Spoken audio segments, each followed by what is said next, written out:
బెండకాయ ఫ్రై ఇలా చేస్తే సాధారణంగా చేసే బెండకాయ ఫ్రై కంటే చాలా టేస్టీగా కరకరలాడుతూ ఉంటుంది. ఈ చిన్న టిప్ ఏంటో చివరి వరకు చూడండి.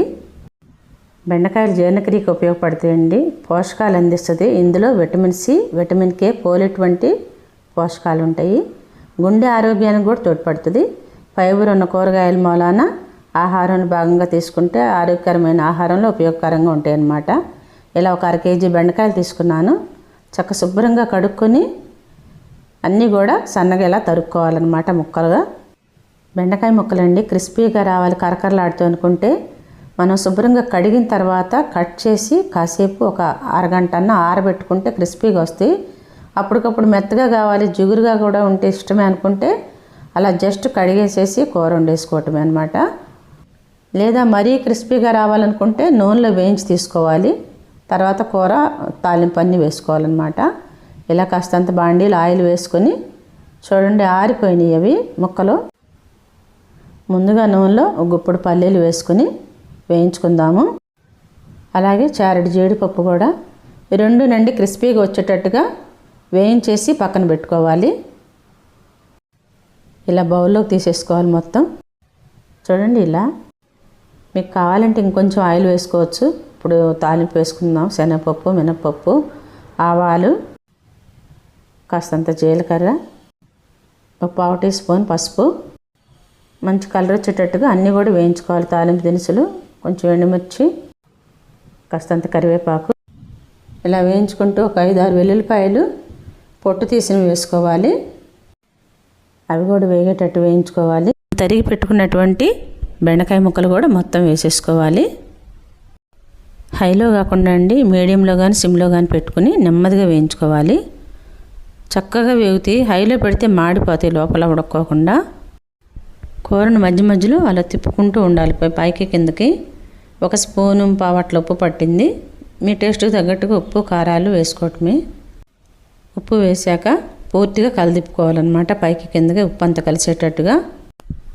బెండకాయ కూర అంటే ఇష్టం లేని వాళ్ళు ఎవరు ఉండరండి, చాలా బాగుంటుంది. అలా మూత పెడితేనండి తొందరగా మగ్గిపోతుంది. చూడండి జిగురు కూడా రాలేదు. చాలామంది జిగురు వస్తే ఇష్టపడరు. చూడండి వేగిపోయింది అంతా కూడా. కాస్తంత కారం వేసేసుకొని 1 స్పూన్ దాకా పట్టింది కారం.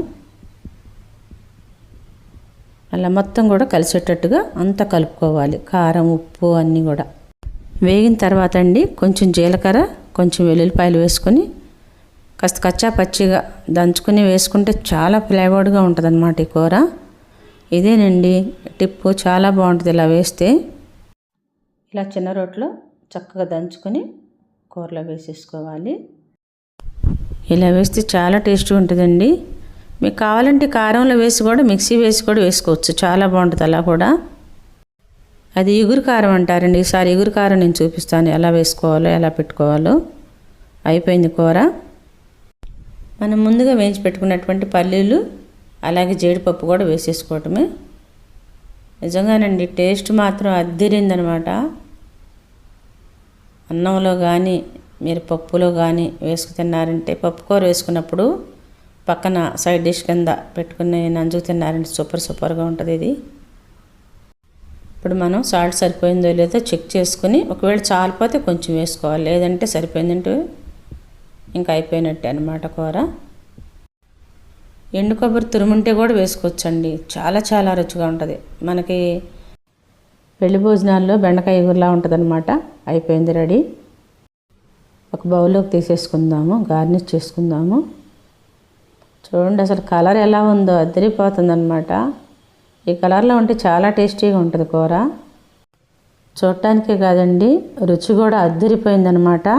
మనం చివరిలో వేసిన వెల్లుల్లి, జీలకర్ర దంచిన మిశ్రమము, పల్లీలు, జీడిపప్పు ఈ బెండకాయ ఫ్రైకి అదిరిపోయే రుచినిచ్చాయి. ఒక్కసారి ఇలా చేసి చూడండి, మళ్ళీ ఇలాగే చేస్తారనమాట.